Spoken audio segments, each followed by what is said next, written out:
Hello प्यारे बच्चों, एक बार फिर से आप सभी का मैं जोरदार स्वागत करता हूं हिंदी मीडियम के इस नंबर 1 चैनल शुभम क्लासेस पर। मेरे प्यारे बच्चों, क्लास 10th में इस बार 2024 में अगर आप पेपर देने वाले हैं तो यकीन मानिए जो सेशन आज का होने वाला है, आज हम डिस्कस करेंगे जो अनसॉल्व पेपर है बेटा सेट नंबर 2। ये सारे जो क्वेश्चन हम करा रहे हैं आपके बोर्ड एग्जाम में एकदम छपेंगे।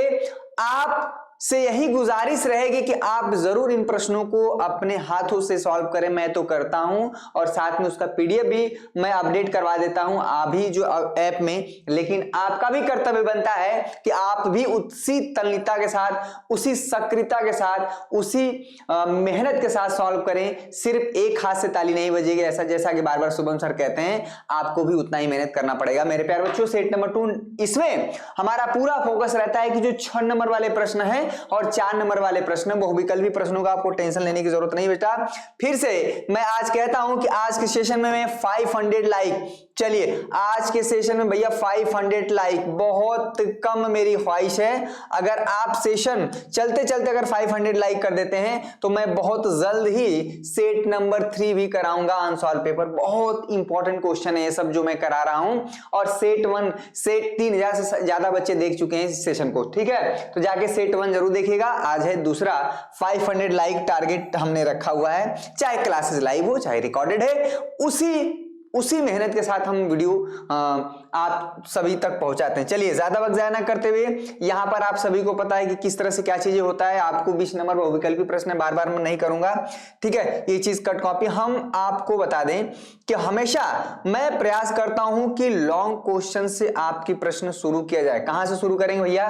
लॉन्ग क्वेश्चन से, ठीक है? लॉन्ग क्वेश्चन से ही आप शुरू करेंगे, क्योंकि अगर 6 नंबर वाले बेटा ना 3 प्रश्न अगर आपने अच्छे से कर लिया तो आपका आधा काम ऐसे, और 20 नंबर जो बहुविकल्पी है उसको तो मैं करा ही दूंगा। चलिए संजीवनी बैच के बारे में आपको बता देता हूं। जो आपके शेष समय बचे हुए हैं, अगर देखा जाए अभी तो प्रैक्टिकल का भी समय चल रहा है, अगर इसको निकाल दिया जाए तो अगर देखा जाए तो कुल मिला के 30 से 35 दिन आपके हाथ में है। बोर्ड एग्जाम 27 फरवरी को आपका मैथ का पेपर है। आप सभी को पता, टाइम टेबल मिल ही गया होगा। इतने तो लापरवाह नहीं होंगे मेरे छात्र, ठीक है? फर्स्ट डिवीजन की गारंटी है अगर हमारे आप संजीवनी बैच से जुड़ते हैं, लेकिन हमारा तात्पर्य है कि फर्स्ट डिवीजन ही नहीं, बहुत अच्छा नंबर भी आपको दिलवाया जाए। भैया क्लास 10th की सभी विषयों की पूरी तैयारी हमारे संजीवनी बैच में मात्र 499 रुपए में। भैया यहाँ पर आपको टॉप 100 क्वेश्चन, अगर आप ये क्वेश्चन करके चले जाते हैं ना, जो 100 महत्वपूर्ण प्रश्न हम कराएंगे ना, अगर इसी क्वेश्चन का बार बार अगर आप अभ्यास करते रहेंगे तो चीजें हो जाएंगी। अनसॉल्व पेपर आज दूसरा भैया हम करा रहे हैं, 3 गेस्ट पेपर भी मिलेगा PYQ, साथ में स्पेशल ट्रिप के साथ शुरुआत के 500 छात्रों के लिए। कहां पर भैया? तो हमारे शुभम क्लासेस ऐप पर सभी बच्चे अपने मोबाइल के प्ले स्टोर में जाएंगे, सर्च करेंगे शुभम क्लासेस और इंस्टॉल करेंगे। भैया यहाँ पर 100K+ वाला ही इंस्टॉल करना है, ठीक है? तो हमारे बैच से जुड़ सकते हैं, चाहे किसी भी ऑनलाइन पेमेंट करने का कोई भी माध्यम, आप इसमें पेमेंट करके जुड़ सकते हैं। पेटीएम, फोन पे, गूगल पे, तमाम तरह के आपके पास माध्यम है। यहां पर 500 लाइक, चलिए आइए शुरू करते हैं। 500 लाइक का मैंने ऑप्शन दे दिया है, आई होप आप जरूर कर देंगे। देखिए बेटा, अगर आप कहेंगे तो मैं 1 नंबर वाला भी प्रश्न शुरू कर सकता हूं, बहुविकल्पी भी शुरू कर सकता हूं, लेकिन उसमें आप उतना, अगर 6 नंबर वाले प्रश्न आपने 300 सही से कर लिए बेटा ना, तो बहुत आसान हो जाएगा। चलिए तो ये जो है यहां से देखिए, अथवा करके 5वें का ये है, या अथवा करके बेटा यहां पर 5वें का ये है, तो यानी 5वें में या तो वो वाला करेंगे, यानी क ख करके है, तो मैं इसको करता हूं, ठीक है? ये क्वेश्चन ये हमेशा आपके बोर्ड एग्जाम में आते हैं, बहुत ज्यादा इंपॉर्टेंट है और उतना ही आसान है, ठीक है? सॉल्यूशन देखेंगे बेटा, उतना ही सॉल्यूशन देखेंगे। कह रहा है कि 300 किलोमीटर दूरी की यात्रा करने में, 300, ध्यान से देखिएगा बेटा, 300 दूरी की यात्रा करने में, यहां से मान लीजिए A से B में कोई भी आपको, मान लीजिए एग्जाम्पल के लिए कहें, मान लीजिए कोई बच्चा दिल्ली से बनारस के लिए आ रहा है, ठीक है? यानी A से मान लेते हैं भैया B की तरफ कितना दूरी है? 300 किलोमीटर है, ठीक है? 300 किलोमीटर है। हाँ, यात्रा करने में यदि एक व्यक्ति 60 किलोमीटर जो है रेलगाड़ी द्वारा तथा शेष दूरी जो है बस द्वारा तय करता है, ठीक है? मान लीजिए 300 किलोमीटर उसको जाना है, लेकिन पता चला कि यार मेरी ट्रेन तो यहीं तक जा रही है, उसके बाद हमको बस पकड़ना है। सपोज करिए कि वह बिंदु C तक ठीक है, ये ऊपर हटा देते हैं, सपोज करें बिंदु सी तक, यहां से इस टोटल दूरी कितना है बेटा, यहां से टोटल कितना है, ये 300 किलोमीटर। अगर आप फिगर बना लेते हैं ना, आपका आधा काम हो जाता है, ठीक है, 300। तो सी तक क्या कर रहा है, रेलगाड़ी से जा रहा है, ठीक है, और ऐसा करने में उसे 4 घंटे लगते हैं।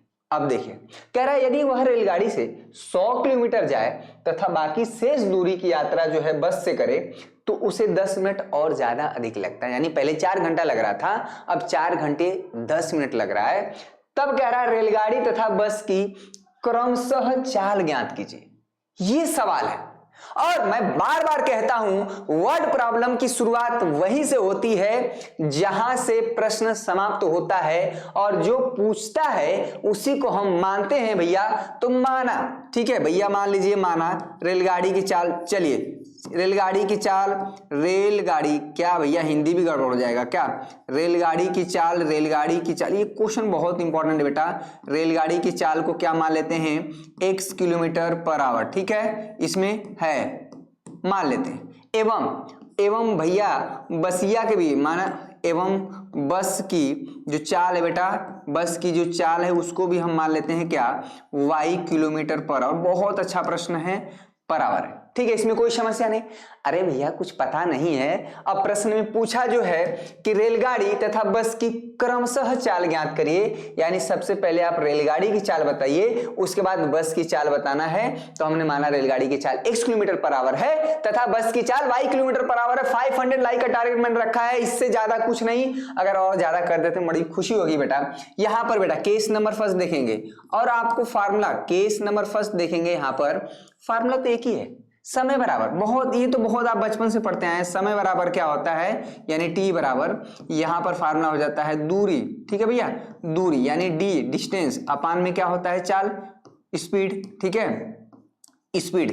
तो ये फार्मूला होता है, लेकिन इस फार्मूला है बड़ा आसान, लगाएंगे कैसे प्रश्न में, ये काफी इंपॉर्टेंट है। एक ही सवाल को अगर आप अच्छे समझ जाते हैं बेटा ना, देखिए टोटल डिस्टेंस 3 किलोमीटर है, लेकिन वह जो है 60 किलोमीटर जा रहा है पहले रेलगाड़ी से, ठीक है। तो भैया अगर रेलगाड़ी से जा रहा है तो 60 किलोमीटर रेलगाड़ी से जाने में कितना समय लगेगा भैया, तो यहां पर 60 अपान में रेलगाड़ी की चाल क्या है, x किलोमीटर पर आवर है, ठीक है। अगर ये 60 किलोमीटर यहां से 60 किलोमीटर यहां तक जा रहा है रेलगाड़ी से, सपोज करिए, तो बाकी दूरी कितना हो रहा है भैया, 240 होगा कि नहीं, 240 होगा कि नहीं, और 240 जो है बस से तय कर रहा है, कह रहा है तथा शेष दूरी बस, ये अब शेष दूरी कितना, अगर 60 किलोमीटर कोई व्यक्ति ट्रेन से चला गया तो कितना दूरी बच रहा है, 240, और 240 कैसे जा रहा है, बस से। टोटल मिला के उसको 300 किलोमीटर जाना है, तो जब वह बस से जा रहा है बेटा, तो बस से जाने में जो उसका समय लगेगा यानी 240, यानी दूरी अपान में चाल, और इस बार बस की चाल क्या है, y किलोमीटर है। टोटल समय कितना लग रहा है, टोटल समय लग रहा है भैया 4 घंटा, इसको हम कर देते हैं 4 घंटे, ठीक है। अगर हम कट्टम पिट्टम कर दें, 4 से पूरा भाग दे देते हैं तो यही हो जाएगा 15 चौका 60, यानी यहाँ पर 15 अपान में x, 4 से भाग दे देंगे, 4 छके 24 अपान में y, और 4 से भाग यहाँ पर दे देंगे तो ये हो जाएगा 1। समीकरण नंबर 1 दे देते हैं बेटा 1। इसमें कोई समस्या नहीं, यहाँ पर समझ में आया, इसमें कोई समस्या। देखिए समीकरण अगर बन गया तो सॉल्व करना कोई बड़ी बात नहीं, बहुत इंपॉर्टेंट क्वेश्चन है, वेरी इजी भी है। अब देखिए बेटा यहाँ पर केस नंबर सेकंड आप देखेंगे, केस नंबर आप सेकंड देखेंगे, यहाँ पर case number second, condition number second भी कह सकते हैं। मजा आ रहा है, कुछ नहीं करना है। ये क्या है, ये रेलगाड़ी से 60 किलोमीटर जाने में लगा समय है, ये बस से जाने में लगा समय है, टोटल समय कह रहा है 4 घंटा लग रहा है। तो भैया ये this plus this equal to 4 hour, ठीक है, इसमें कोई समस्या नहीं। केस नंबर सेकंड की बात करते हैं, कह रहा है यदि वह 100 किलोमीटर रेलगाड़ी से तथा शेष बस से यात्रा करे तो उसे 10 मिनट और अधिक लग रहा है, यानी पहले 4 घंटा लग रहा था तो अब 4 घंटा 10 मिनट लग रहा है बेटा। और यकीन मानिए 10 मिनट का मतलब होगा 10 मिनट को आप आवर में करेंगे यानी घंटे में, तो यहां पर 10 मिनट बराबर हो जाएगा 1 बटा में भैया 6 घंटा, ठीक है। अब ये कैसे हो जाएगा, ये कैसे होगा, देखिए चूंकि यहां पर देखा जाए तो 60 मिनट में कितना घंटा होता है भैया, 60 मिनट में 1 घंटा होता है, 1 आवर, ठीक है। तो 1 मिनट में कितना होगा, ठीक है, ये 1 मिनट में कितना हो जाएगा, तो 1 बटा में 60, ठीक है। तो यहाँ पर 10 मिनट में कितना हो जाएगा, याद आ रहा है एक ही नियम, तो 10 में यहां पर हो जाएगा 10 छके 60 यानी 1/6 आवर। ठीक, तो कुल मिला के अब देखिए कह रहा है 100 किलोमीटर रेलगाड़ी जा रहा है। ठीक है भैया, रेलगाड़ी जा रहा है तो कितना समय लगेगा, 100 अपान में रेलगाड़ी की चाल, ये हो गया दूरी अपान में चाल। बाकी शेष दूरी कितना बचेगा, 200 बचेगा। अगर ये जो है मान लीजिए इतना 100 किलोमीटर रेलगाड़ी जा रहा है तो बाकी शेष दूरी कितना हो जाएगा, 200। टोटल चलना 300 है, तो यहां पर प्लस यहां पर 200 अपान में यहां पर y हो जाएगा बस की चाल। टोटल कितना लग रहा है भैया, 4 घंटे, अब प्लस 1/6 ये आवर हो जाएगा। देखिए ये 4 घंटे है और ये 10 मिनट है, तो दस मिनट को हमें कन्वर्ट करना पड़ेगा आवर में, क्योंकि सारी दूरी जो है किलोमीटर में है और चाल जो है किलोमीटर पर आवर में है। हमें यूनिट का भी ध्यान रखना है कि सारी यूनिट एक में रहना चाहिए। 6 चौको 24, 24 से कितना हो जाएगा बेटा, 25/6। अब देखिएगा 25 से भाग दे दीजिए तो यहाँ 25 चौका 100 हो जाएगा, यानी 4/x हो जाएगा। 25 वाटे 200 हो जाएगा, यहाँ पर कोई दिक्कत नहीं। 25 से भाग दे देंगे, यहाँ पर हो जाएगा 1/6, समीकरण नंबर 2। अब देखिए हो गया, इसमें कोई समस्या नहीं। अब देखिए बहुत बार आपके बोर्ड एग्जाम में देखने को मिला है कि अगर इस तरह से समीकरण होता है और इन दोनों को सॉल्व करना होता है, कुल मिला के बेटा x और y हमें निकालना है। x और y निकल गया तो हमारा सॉल्यूशन हो गया। x जो है रेलगाड़ी की चाल हो जाएगी और y जो है हमारी बस की चाल हो जाएगी, और फार्मूला बहुत आसान, समझ में आया। इसमें कोई दिक्कत, सभी बच्चे नोट कर लें, एक छोटा सा आप फिगर आउट यहाँ पे बना लेंगे ना तो समझ में आ जाएगा। और याद करिए जब भी इस तरह का समीकरण होता है कैसे सॉल्व किया जाता है, ये भी अपने आप में बड़ी कलाबाजी है। ये भी अपने आप में बड़ी कलाबाजी है कि इस तरह से समीकरण होता है तो कैसे सॉल्व किया जाता है। याद है कि भूल गया? चलिए सभी बच्चे एक बार सेशन को शेयर कर दें भाई। इस तरह से काम नहीं चलेगा, आपके लिए जबरदस्त मेहनत किया जा रहा है और इतना बेहतरीन सेशन, इतना टॉप के क्वेश्चन कराए जा रहे हैं और समझा के कराए जा रहे हैं भैया। इस तरह के समीकरण को सॉल्व करने में हम क्या करते हैं, माना, ठीक है भैया, माना यहां पर 1/x को क्या मानते हैं, 1/x को आप u मानते हैं, ठीक है, एवं 1/y को आप क्या मानते हैं, v मानते हैं, ठीक है। यहां पर देखा जाए अगर 15 में x है तो कहीं ना कहीं अगर 15 में x है बेटा तो 15 में x है तो इसको हम कह सकते हैं 15 × 1/x, ठीक है, 15 × 1/x भी है। यहाँ पर 60 में y है तो यानी 60 यानी 60 गुणते 1 में y भी है। तो हमारा समीकरण इसलिए, ठीक है, इसलिए भैया हमारा समीकरण 1 और ये बहुत इंपॉर्टेंट है, समीकरण 1 एवं 2 क्या हो जाएगा भाई, 2 हमारा हो जाएगा यहाँ पर 1/x यानी 15u हो जाएगा, प्लस यहाँ पर कितना हो जाएगा 60 × v इक्वल टू यहाँ पर हो जाएगा 1, ठीक है बेटा। ये समीकरण नंबर 3 कर दीजिए और समीकरण नंबर 2 क्या हो जाएगा यहाँ पर 4u प्लस, क्लियर हुआ, 8v हो जाएगा, 8v इक्वल टू यहाँ पर है बेटा 1/6, तो 1/6 कर दीजिए, 1/6 हो गया, समीकरण नंबर 4 हो जाएगा। अब 3 और 4 को सॉल्व करना तो बड़ा आसान काम है, बहुत ही आसान है, इसको तो कोई भी सॉल्व कर लेगा।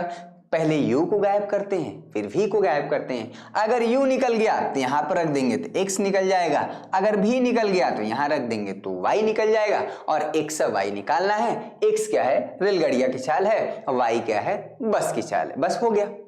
समीकरण बनाना इंपॉर्टेंट है इसमें, ठीक है बेटा। चलिए तो इसमें क्या करते हैं, u का गुणांक यहाँ पर 4 है बेटा, इसमें कर देते हैं मल्टीप्लाई। यहाँ पर u का गुणांक क्या है, यहाँ पर 15 है तो ये कर देते हैं, तो 15 चौका यहाँ पर 60 u हो जाएगा, इसमें कोई समस्या नहीं। ये हो जाएगा 240 v, इसमें भी कोई समस्या नहीं। ये हो जाएगा 4 का गुणा 1 में करेंगे, 4 का मल्टीप्लाई करेंगे, यहां भी होगा, यहां भी होगा, यहां भी होगा, और शुभम क्लासेस का जलवा पूरे जहां में होगा। अगर आप सभी ने, देखते हैं इस बार कौन बच्चा 100 में 100 लाता है। 2 चैप्टर मुझे एक बार क्वेश्चन कराना है, ठीक है, एक त्रिभुज वाला बेटा और बाकी सारे चैप्टर का अभ्यास पूरी तरह से, ठीक है, त्रिभुज है और एक चैप्टर जो है वृत्त का है, क्लियर हुआ। इससे हम थोड़ा सा प्रैक्टिस कराएंगे, बाकी चैप्टर का प्रैक्टिस बढ़िया से चल रहा है। यहां पर देखेंगे 15 का गुणा कर देंगे तो 15 चौका 60 u हो जाएगा, 15 वाटे यहाँ पर 120 हो v हो गया, इसमें कोई दिक्कत नहीं। यहाँ पर हो जाएगा बेटा 15/6, ठीक है। 4 का गुणा किए, 15 चौका 60, 6 चौको 24, ठीक है, 240 भी हो जाएगा। 4 का 1 में किए 4, 15, 15 चौका 60, 15 बटा 120, 15 बटा में 6, तो कुल मिला के यहाँ पर हाफ माइनस कर देंगे, ठीक है। तो ये हो जाएगा माइनस माइनस माइनस, ये खत्म हो गया। 240 में से माइनस 120 करेंगे तो यहां पर हो जाएगा, मैं आगे सॉल्व कर देता हूं, ठीक है बेटा। तो ये हो जाएगा, बहुत बढ़िया क्वेश्चन है ये, बहुत बढ़िया क्वेश्चन है बेटा, 120 भी हो जाएगा। और यहां पर देखें क्या किए हैं, 240 20 में से 120, 240 में से, अब ये माइनस, इसकी साइन की बात होगा, ये माइनस हो गया तो 240 में से 120 घटाएंगे, 120 आएगा और 4 अपान में माइनस, ठीक है। तो ये हो जाएगा 4 अपान में माइनस 15 बटा में 6 हो जाएगा बेटा। तो 6 चौको 24, ठीक है, 24 माइनस 15 बटा में यहाँ पर 6 हो जाएगा, 120 भी क्लियर हुआ। कितना हो जाएगा भाई, ठीक है, 9 15, ठीक है, 6 चौको 24, 24 यहाँ पर, ठीक है ना, ये 15 बटा में 6 क्लियर हुआ, 15 बटा में 6 राइट है। तो यहां पर हो जाएगा 24 में से 15 जाएगा 9, ठीक है, 9 बटा में यहां पर हो जाएगा 6, अगर आप काट देंगे तो 3 3 9, 3 गुना के 6 क्लियर हुआ। तो यहां पर v का मान आ गया, यहां पर हो जाएगा 3 अपान में 2 गुणते यहां पर हो जाएगा बेटा 120, ठीक है, 3 चौको 12, 140 हो जाएगा। यहां पर हो जाएगा v का जो मान आ गया 80, 1 अपान में 80, ठीक है। ये u और v नहीं बताना था, हमें बताना x और y है। लेकिन अब v का मान क्या करेंगे भैया, v का मान देखिए, v का मान क्या करेंगे, v का मान अगर आप समीकरण किसी में रख दीजिए, यही चीज इंपॉर्टेंट है। आप इस सवाल से ये भी सीख रहे हैं कि इस तरह का समीकरण होता है तो उसे किस तरह से सॉल्व किया जाता है, how to solve this type of equation. Linear pair of equation in 2 variable है, लेकिन एक तरीका होता है, ठीक है। तो सवाल में हमने ये बनाया और 2 सवाल आप सीख गए, ठीक है। ये हो जाएगा भैया, v का मान कितना है, किसी भी समीकरण में रख दीजिए, आप जो आसान लग रहा है इसमें रख दीजिए, जो पहले वाला है 15u + 60v, ठीक है बेटा। तो 15u है प्लस यहाँ पर 60v है, इसकल टू यहाँ पर 1 है, ठीक है। तो u निकाल देते हैं, 15u 60 है, v का मान कितना है भैया, 1 बटा में यहाँ पर 80 हो जाएगा, यहाँ पर 1 हो जाएगा, तो 15u हो जाएगा, ठीक है। इसको इधर लाएंगे, 1 माइनस 60 अपान में 80 हो जाएगा, 80 एकम 80, इधर जाएगा 80 माइनस 6 अपान में 80, कितना हो जाएगा भाई 74, ठीक है। 15u हो जाएगा यहाँ पर 74, ठीक है, 74 अपान में 80 हो जाएगा। तो u का मान कितना हो जाएगा भाई, u का मान हो जाएगा 74 अपान में 80 गुणते 15, बस हो गया। सभी बच्चे एक बार वीडियो को लाइक कर देंगे, इससे ज्यादा और कुछ नहीं करना है, ठीक है। चलिए कटम पिटम कर दिया जाए भाई, 5 से तो नहीं कट रहा है, 4 से कटेगा, 4 से कट जाएगा, 4 एक लास्ट पहले 2 से काटा जाए, 2 3 6 हो जाएगा और 2 7 14, ठीक है भैया। यहाँ पर हो जाएगा 40, तो u का मान आ जाएगा 37, 15 चौका 60, 600, तो u और v निकल गया, तो x और y निकल जाएगा। चूंकि देखिए आप कैलकुलेशन अगर कहीं पे एरर होगा थोड़ा सा देख लीजिएगा, क्योंकि ये थोड़ा सा कैलकुलेशन में, चूंकि यहाँ पर क्या है बेटा u इक्वल टू, ठीक है, यहाँ पर क्या है 1/x को मैंने u माना है, तो यहाँ से आप निकालेंगे कि x का मान क्या आ जाएगा 1/u आ जाएगा। और एवं हमने क्या माना है भाई 1/y जो है वो v है बेटा, तो यहाँ से हमारा y आ जाएगा 1/v। कोई दिक्कत? तो अगर u का मान 37 अपान में 60 है तो 1/u का मान कितना हो जाएगा भैया 600 अपान में हो जाएगा 37, और यही तो हमारा निकालना था, ये आ जाएगा किलोमीटर पर आवर। और v का मान कितना आ जाएगा, v का मान 1 अपान में, तो ये 1/v का मान कितना हो जाएगा भैया 80 किलोमीटर पर आवर। इस तरह से आपका आंसर हो गया, ठीक है। x और y निकल गया भाई, x कितना आया, x हमारा आया 600 अपान में 37 यहाँ पर बेटा किलोमीटर पर आवर। इसको एक बार देख लीजिएगा, कैलकुलेशन में कहीं दिक्कत हो रहा है क्या, ये हो जाएगा 80 किलोमीटर पर आवर, ठीक है, 80 किलोमीटर पर आवर। इसमें कोई दिक्कत है क्या, कोई दिक्कत है? कटा नहीं ना, ठीक है। चलिए एक बार थोड़ा सा ये ललन टॉप प्रश्न था, तगड़ा प्रश्न था, जरा इसको ध्यान से एक बार देख लीजिए, ठीक है। अब इसमें यही चीज है कि समीकरण 1 और 2 को सॉल्व कैसे किया जाता है। ये भैया हमारा पेज नंबर 1 हुआ, ये 2 हुआ और ये 3 हुआ। यकीन मानिए जो बच्चा वीडियो नहीं देखेगा और सिर्फ पीडीएफ से पढ़ेगा तो थोड़ी सी दिक्कत होगी। दिक्कत क्या, ठीक ठाक दिक्कत होगी। उसे पता ही नहीं चलेगा कि इसके बाद कौन सा पेज सॉल्व हुआ है, इसके बाद ये हुआ है, पहला ये हुआ है, दूसरा ये हुआ भैया, ठीक है। इस बात को आप ध्यान रखेंगे। ये हमारा भैया पेज नंबर 1 है, ठीक है, ये पेज नंबर 1 है P1, ये है पेज नंबर 2, इसमें कोई समस्या नहीं। ये पेज नंबर 3 है, ये हमारा सॉल्व करने का टेक्निक है। और यहाँ पर हमारा क्या है, पेज नंबर 4, ठीक है, पेज नंबर 4 है बेटा, ये पेज नंबर 5 है और ये पेज नंबर 6 है। अभी ये क्वेश्चन लॉन्ग इसलिए हो गया ना क्योंकि इसमें समीकरण बनाना था। समझ में आया? स्क्रीनशॉट ले लीजिए सभी बच्चे, और स्क्रीनशॉट लेते ही वीडियो को लाइक कर देंगे। इसमें काफी चीजें सीखने को मिला, बहुत अच्छा प्रश्न था, मेरा फेवरेट प्रश्न है ये, ठीक है, हर सवालों से टॉप का सवाल है। क्लियर हुआ? चलिए एक और क्वेश्चन करते हैं, आप इसको भी कर सकते हैं, बहुत आसान है। देखिए आप वेराइटी आप क्वेश्चन करें, अलग अलग टाइप के सवालों का अभ्यास करेंगे तो मजा आएगा, ठीक है भैया। यहां पर अभी हम त्रिभुज और वृत्त वाला भी देख लेते हैं। कह रहा है एक तंबू एक बेलन के आकार का है जिस पर एक शंकु अध्यारोपित है। और बेलन और शंकु के बारे में अगर आपको पता ना हो तो मैंने बहुत विस्तार से एक ही लेक्चर में भैया इसके फार्मूले क्या होते हैं, इसके कॉन्सेप्ट क्या होते हैं, इसकी जो भी सारी चीजें होती हैं मैंने बहुत विस्तार से चर्चा किया था भाई, बहुत विस्तार से। तो इसे मुझे कहने की जरूरत नहीं है कि आप उसे जाके देखें, आप समझदार हैं क्योंकि समय है। तो भैया एक बेलन है, ठीक है, यहां पर अगर हम बेलन बना लेते हैं, और बेलन आप सभी को पता है कि बेलन का जो आधार होता है और ऊपरी वाला हिस्सा जो होता है दोनों क्या होता है, वृत्ताकार होता है। हालांकि ये नहीं दिख रहा है लेकिन ऊपर वाला हिस्सा और नीचे वाला हिस्सा वृत्ताकार होता है, ठीक है। तो यहां पर अगर ये वृत्ताकार है, ये यहां पर वृत्ताकार है, भले दोनों वृत्त अलग अलग दिख रहे हैं लेकिन आप थियोरेटिकली आप समझेंगे, यहां पर बनाने में दिक्कत है ना।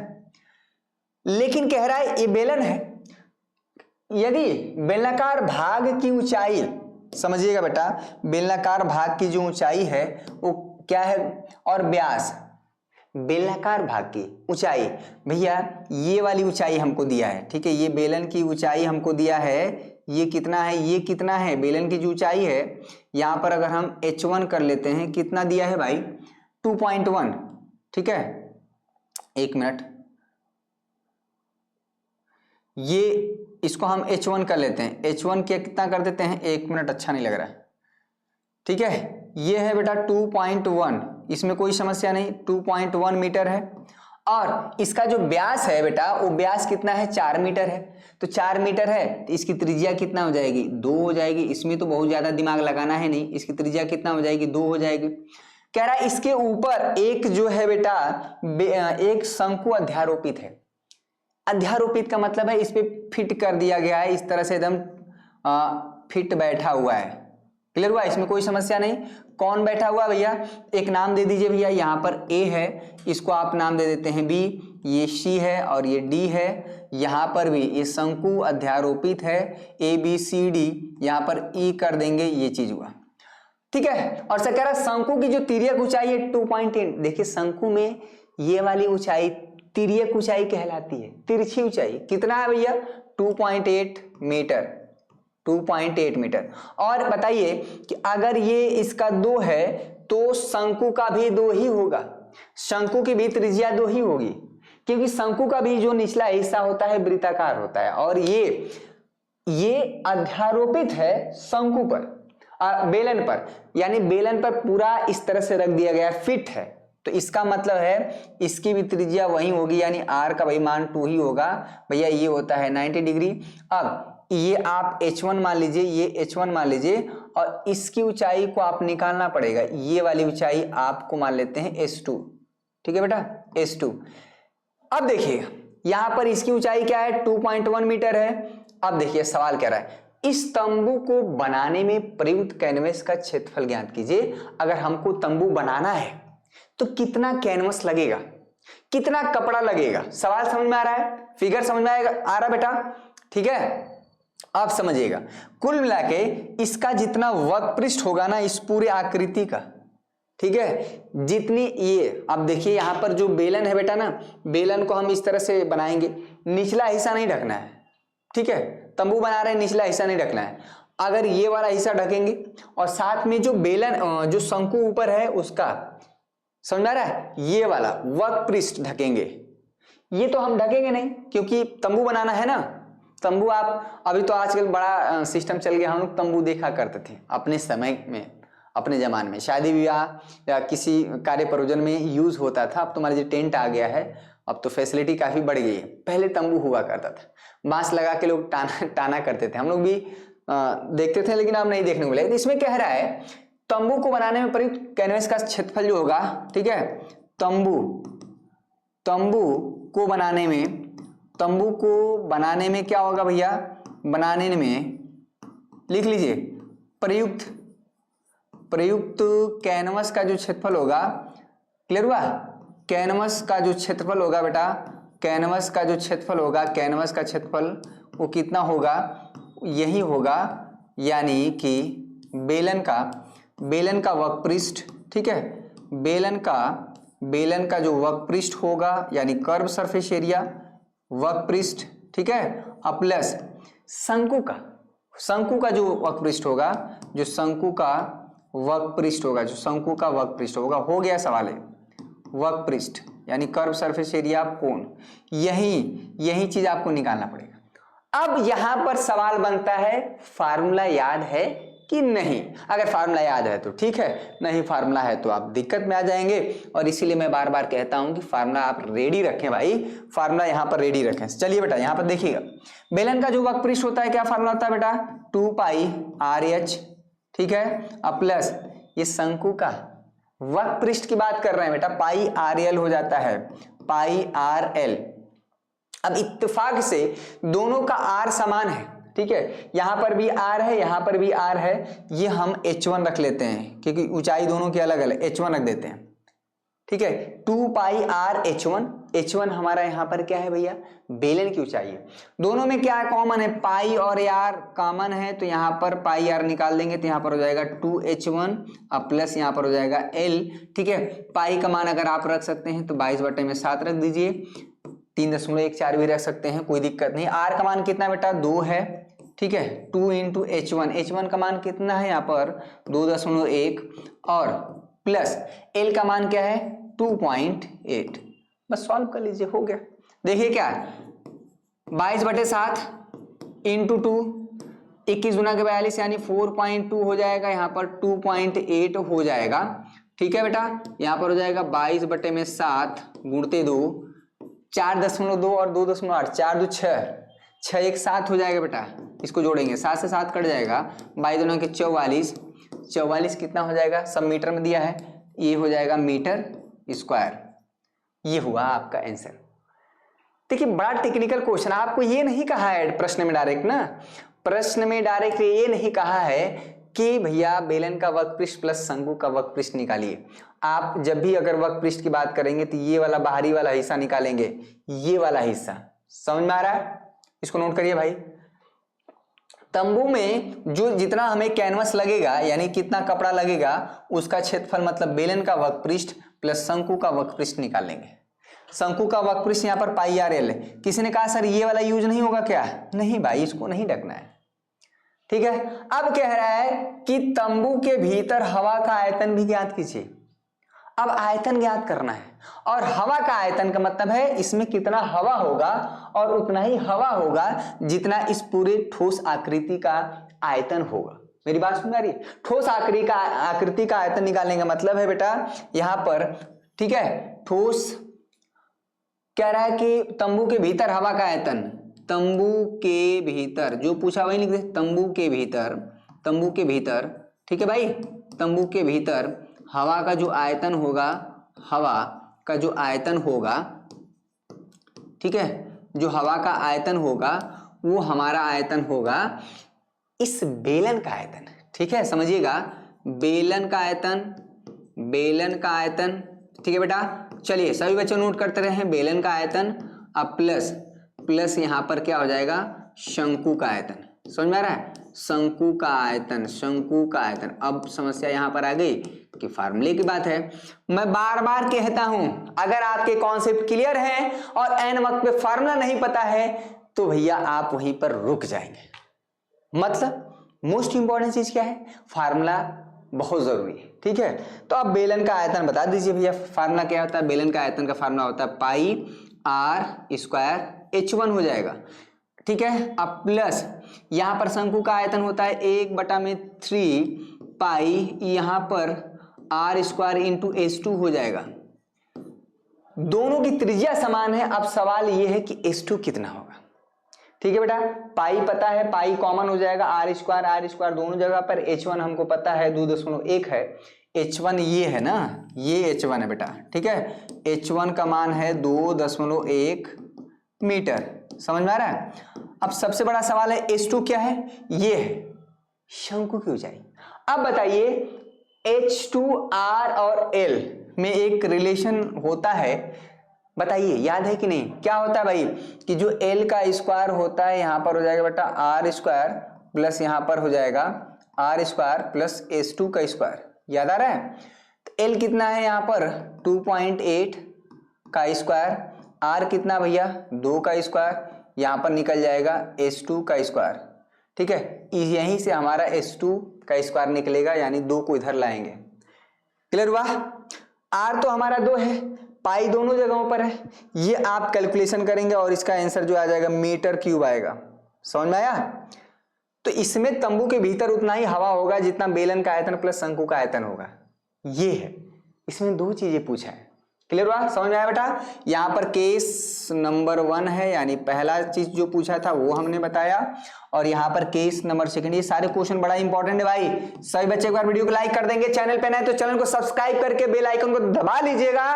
आपके आखिरी एग्जाम तक शुभम क्लासेस साथ देगा बेटा। ये 2 क्वेश्चन एकदम ललन टॉप थे। अब देखिएगा, ये क्वेश्चन तो यहाँ का है नहीं, इसको देख लेते हैं। ये फिगर यहाँ का नहीं, दूसरे जगह का। एक मिनट, सिर्फ ये गड़बड़ हो रहा है ना। इसको छोड़ दीजिए, ठीक है। इसको हम मिटा दे रहे हैं, यहाँ पर ये इस फिगर का नहीं है क्वेश्चन, ठीक है। इसका नहीं है, इसको मिटा देते हैं। समझ में आ रहा है? इसको हम मिटा दे रहे हैं। हमारे पास सब भैया स्मार्ट बोर्ड है ना, काफी चीजें होती हैं, ठीक है। सभी बच्चे एक बार वीडियो को लाइक कर देंगे। 500 लाइक मैंने टारगेट रखा। 2 क्वेश्चन बहुत अच्छे थे। समझाना भी है ना हमें, सिर्फ लगाना ही नहीं है, समझाना भी है, ठीक है भैया। समझाना भी है। यहाँ पर सॉल्यूशन देखेंगे, भाई सॉल्यूशन देखेंगे। कह रहा है एक रेलगाड़ी, फिर से वही काम, और जब भी रेलगाड़ी दिख जाए, नाव दिख जाए, बस एक फार्मूला हमारा होता है यूज। क्या होता है भैया? कहीं न कहीं आपको देखेंगे, समय बराबर क्या होता है? समय बराबर दूरी अपान में यहां पर जो होता है चाल। समय बराबर यही फार्मूला होता है, समय बराबर दूरी अपान में चाल, ठीक है। सभी बच्चे एक बार वीडियो को लाइक कर देंगे। अब देखिए सवाल क्या है। कह रहा है एक रेलगाड़ी 63 किलोमीटर की दूरी किसी निश्चित औसत चाल से तय करती है। अच्छा, मैं तो कह रहा हूं प्रश्न पढ़िए ही मत। इसमें लास्ट में देखिए पूछ रहा है कि प्रारंभिक औसत चाल क्या थी, किसकी? रेलगाड़ी चल रही है तो रेलगाड़ी की ही चाल होगी ना।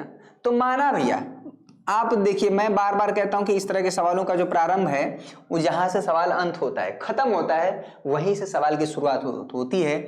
माना रेलगाड़ी की प्रारंभिक चाल, ठीक है भैया। रेलगाड़ी की जो है, रेलगाड़ी की प्रारंभिक, ठीक है बेटा,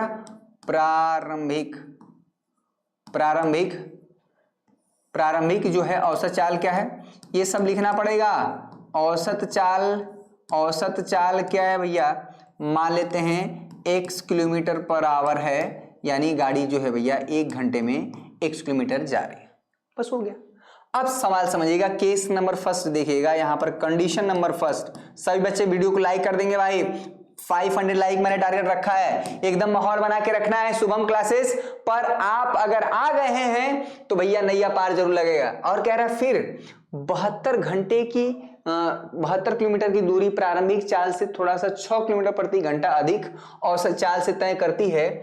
यदि यह पूरी यात्रा 3 घंटे में तय की गई है तो प्रारंभिक औसत चाल ज्ञात करें। अब समझिएगा, ठीक है। चलिए अब देखिए, कह रहा है कि टोटल समय कितना लग रहा है, 3 घंटा लग रहा है। लेकिन इस 3 घंटे, मान लीजिए किसी व्यक्ति को, थोड़ा सपोज करिएगा ए से बी में, यहां सपोज करिए मान लीजिए बनारस से आपको अयोध्या जाना है, वी से वाई की तरफ जाना है, ठीक है।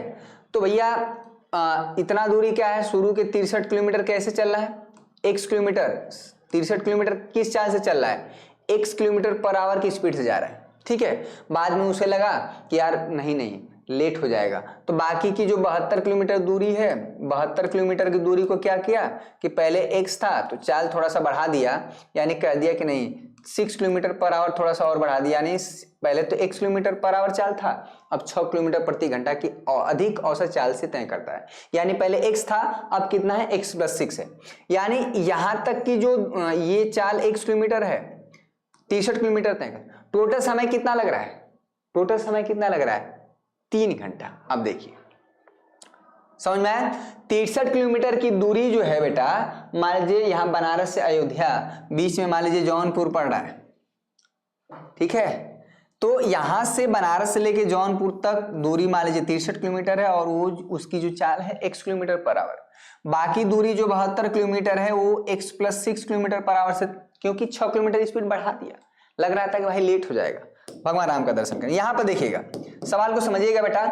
तो यहां पर क्या है, तो यहां पर ठीक है 63 किलोमीटर, यानी यहां पर प्रश्नानुसार अगर आप देखेंगे, प्रश्नानुसार ठीक है भैया, प्रश्नानुसार क्या है कि अगर आप देखेंगे कि ये 63 किलोमीटर दूरी, जो 63 किलोमीटर दूरी तय करने में समय कितना लगेगा, यानी समय बराबर क्या हो जाएगा, दूरी अपान में चाल, चाल कितना है 1 किलोमीटर पर, और उसके बाद क्या है, कितना दूरी तय कर रहा है 72 किलोमीटर, लेकिन इस बार चाल क्या है, थोड़ी सी बढ़ा दी गई है, चाल हमारा 6 किलोमीटर यानी x + 6। मेरी बात समझ में आ रही है, चाल को बढ़ा दिया गया है, पहले x था, अब x 6 किलोमीटर प्रति घंटा चाल हो गई है, अधिक हो गई है, यानी पहले x था तो अब x + 6। टोटल समय कितना लग रहा है, ये समय टोटल हमारा लग रहा है बेटा 4 घंटे, 3 घंटे, ठीक है, ये हो गया 3 घंटे, बस हो गया सवाल। यही समीकरण अगर हम इसको बना के दे देना तो ये कोई सवाल थोड़ा हुआ। 63 किलोमीटर जाने में लगा समय प्लस 72 किलोमीटर जाने में लगा समय, टोटल हमारा लगा 3 घंटा। बताइए ये सवाल है कि नहीं, और ये द्विघात समीकरण बनेगा, क्वाड्रेटिक इक्वेशन बनेगा, ठीक है। अगर मैं आपको होमवर्क देता हूं, ये बन जाएगा quadratic equation ax² + bx + c = 0 के फॉर्म में। और अगर आप गुणनखंड विधि से सॉल्व हो जाए तो ठीक है, नहीं तो आप फार्मूला लगा सकते हैं, क्योंकि इसमें लिखा नहीं है कि आप किस विधि से निकालेंगे। ये है बेटा फार्मूला -b अपान में ये चीज, याद आ रहा है कुछ, ये याद आ रहा है formula, x = -b + -√b² - 4ac upon में 2a। तो सबसे पहले इसको थोड़ा सा गुणा भाग करके इसको क्वाड्रेटिक इक्वेशन बनाएंगे, और इसमें क्या है बेटा समझ में आ रहा है ना, 63 किलोमीटर जाने में लगा समय, ये 63 किलोमीटर, उसको आप t1 मान लीजिए, अब प्लस यहाँ पर t2 मान लीजिए, टोटल समय लग रहा है यहाँ पर 3 घंटा। t1 क्या है, दूरी अपान में चाल, t2 क्या है, दूरी अपान में चाल, टोटल कितना लग रहा है 3 घंटा। हमारा बन जाएगा द्विघात समीकरण, और द्विघात समीकरण का जो मानक रूप होता है वो x² + bx + c के रूप में होता है, = 0, ठीक है। तो ये आपका काम है, और x सॉल्व करेंगे, ठीक है। तो भैया ये क्वेश्चन मैं आपको होमवर्क देता हूं, क्योंकि इसमें मैक्सिमम चीजें मैंने आपको कवर कर दिया है, और ये क्वेश्चन मैं आपको होमवर्क देता हूं। आप सभी बच्चे थोड़ा सा x का मान निकालेंगे, देखिए इसमें सब कुछ होमवर्क है, ये सभी बच्चे कमेंट करके बताएंगे कि सर ये जो वाला x का जो आपने होमवर्क दिया था उसका आंसर फलाना है। सभी बच्चे वीडियो लाइक कर देंगे भाई, मजा आ रहा है। 3 क्वेश्चन, बड़ा ललन टॉप प्रश्न था, ठीक है, स्क्रीनशॉट ले लीजिए। सवाल को एक बार समझ लेंगे ना तो कहीं भी दिक्कत नहीं होगा। अब देखिएगा, ये चाल वाला बहुत क्वेश्चन हो गया, इसको रहने दीजिए, ठीक है। ये सारा क्वेश्चन एनसीईआरटी का। अब जो क्वेश्चन शुरू हो रहा है वो भी हमारा जो है, ये तो 1 मिनट, ये 4 नंबर वाला प्रश्न, 4 नंबर वाला प्रश्न देखिए, 4 नंबर वाला प्रश्न देखिए, ठीक है। 3 क्वेश्चन सॉल्व हो गया वहां। अब समझिएगा क्या रहा है, यहां पर देखिए मेरा पूरा फोकस है 4 नंबर और 6 नंबर वाले प्रश्नों को कवर किया जाए। पहले 1 नंबर 2 नंबर वाले आसानी से हो जाते हैं। इसमें समझिएगा, कह रहा है निम्नलिखित में से किन्हीं 5 खंडों को हल कीजिए। 5 प्रश्न को हल करना है और कहीं ना कहीं इसमें 6 प्रश्न होंगे। एक ये है, ठीक है बेटा, एक ये हो गया, दूसरा है, ठीक है, ये तीसरा है, ये चौथा है, ये पांचवा है और ये छठा है। तो 6 प्रश्नों में से मुझे 5 प्रश्न हल करने हैं। तो ये तो प्रश्न बड़ा आसान दिख रहा है, कैसे करें? कह रहा ग्राफी विधि द्वारा दिखाइए कि रैखिक समीकरण जो निकाय है 2x + 4y = 10 और 3x + 6y = 12 कोई हल नहीं रखता है। अब ग्राफ विधि से बताना है। वैसे आप सभी को पता है बेटा, देखिए सवाल में ये हमें थोड़ा मजबूर कर दिया है ग्राफी विधि से, ग्राफी विधि से बेटा, ग्राफिकल मेथड से। इसीलिए आप क्या करेंगे, थोड़ा सतर्क हो जाएंगे, क्योंकि अगर आपने अपना मेथड लगा दिया तो आपको मिलेंगे गोला। गोला मतलब शून्य और शून्य मतलब भैया आप समझ रहे हैं क्या होगा। को अपना मेथड नहीं चेंज करना। आप सभी को पता होता है बेटा कि अगर 2 समीकरण दिए हैं, जैसे हम मान लेते हैं a1x, ठीक है बेटा, b1y, बहुत बढ़िया भाई, समझने का प्रयास करें। एक c1, एक समीकरण हमारा एक है, दूसरा जो समीकरण है यानी a2x है प्लस b2y है, यहां पर = c2 है। अगर 2 चर वाले रैखिक समीकरण युग्म हैं इस तरह से, ठीक है, अगर कहीं पर भी इस तरह से लिख दिया जाए 4x + 5y = यहां पर 9 है, ठीक है, और यहां पर 8x है प्लस 10y है और मान लीजिए यहां पर 45 है। मेरी बात समझिएगा, इस तरह से समीकरण नंबर 1 और समीकरण नंबर 2 कुछ भी आप बोर्ड पर लिख दें, कॉपी पे लिख दें और कहें कि इसको सॉल्व करिए, यानी x और y का मान निकालिए, यानी x का मान निकालिए और y का मान निकालिए, तो हम कहेंगे भैया आप जाइए, हमारे बस की बात नहीं है। कुछ भी अगर आप बोर्ड पर लिख देंगे और कहेंगे कि इसको सॉल्व करिए, यानी x और y का मान निकालिए, x और y का मान निकालने का मतलब होता है x और y ऐसा ढूंढिए कि समीकरण 1 को भी संतुष्ट करे और 2 को भी करे, तभी हम कहेंगे कि हमारा हल है। यानी x का मान ये और y का मान क्या है, वैलिड होगा। ये नहीं कि x का मान समीकरण नंबर 1 और 2 को एक को कर दिया, 2 को नहीं कर रहा, हम कहेंगे सर x और y लीजिए, हो गया। किसी ने कहा सर x का मान आप 1 ले लीजिए और y का मान क्या ले लीजिए भैया, 1 ले लीजिए, ठीक है। अगर x और y का मान 1 लेंगे तो पहला समीकरण यानी 4 × 1, ठीक है, यहाँ पर 5 × यहाँ तो 9 आ गया, लेकिन x और y यहाँ पर रखने पर हो रहा क्या, 8, x का मान 1 रखेंगे, 8 × 1 8 ही आएगा, यहाँ पर 10, तो ये तो हो गया 45 आना चाहिए ना, ये आ रहा 45 नहीं आ रहा। तो x और y का मान वह जो दोनों समीकरण को संतुष्ट करेगा वही मान माना जाएगा। और यकीन मानिए इस समीकरण का कोई भी हल आप नहीं पा पाएंगे क्योंकि इसमें कंडीशन होता है कि जब आप यहां पर याद आया होगा कि जब भी बेटा a1/a2 का जो अनुपात है वो बराबर हो b1/b2 के और ये बराबर ना हो c1/c2 के, तो यहां पर क्या होता है, इस कंडीशन में कोई हल नहीं होता है। यानी इस तरह से जो हमारा समीकरण होगा, ये जो निकाय है रैखिक समीकरण युग्म, ठीक है, समझ में आ रहा है, इस प्रकार के रैखिक समीकरण युग्म को बोलते हैं असंगत यानी इनकंसिस्टेंट, ठीक है। तो यहां पर होता है रैखिक समीकरण युग्म जो हमारा कहलाएगा रैखिक समीकरण, ठीक है, रैखिक समीकरण जो युग्म है, युग्म का मतलब यहां पर जोड़ा है, कहलाएगा असंगत, ठीक है बेटा, असंगत कहलाएगा।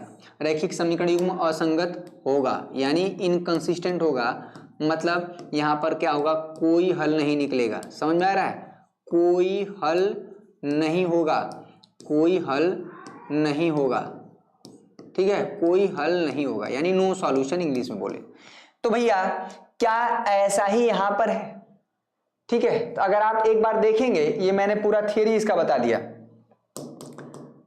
नोट कर लीजिए, छोटी सी चीज है लेकिन काफी इंपॉर्टेंट है, ठीक है। रैखिक समीकरण युग्म कब असंगत होते हैं, जब ये वाला एक केस नंबर, ठीक है, रैखिक समीकरण युग्म ऐसे दिया हो और a1/a2 का अनुपात बराबर है b1/b2 के और ये बराबर नहीं है c1/c2 के, तो इस केस में हमारा रैखिक समीकरण युग्म असंगत कहलाता है, इनकंसिस्टेंट कहलाता है। और इस केस में कोई भी हल यानी कोई भी x और y का मान नहीं निकलता है जो समीकरण 1 और 2 को संतुष्ट करे, यानी समीकरण 1 और 2 को संतुष्ट करने वाले ही x और y का मान कहलाएंगे।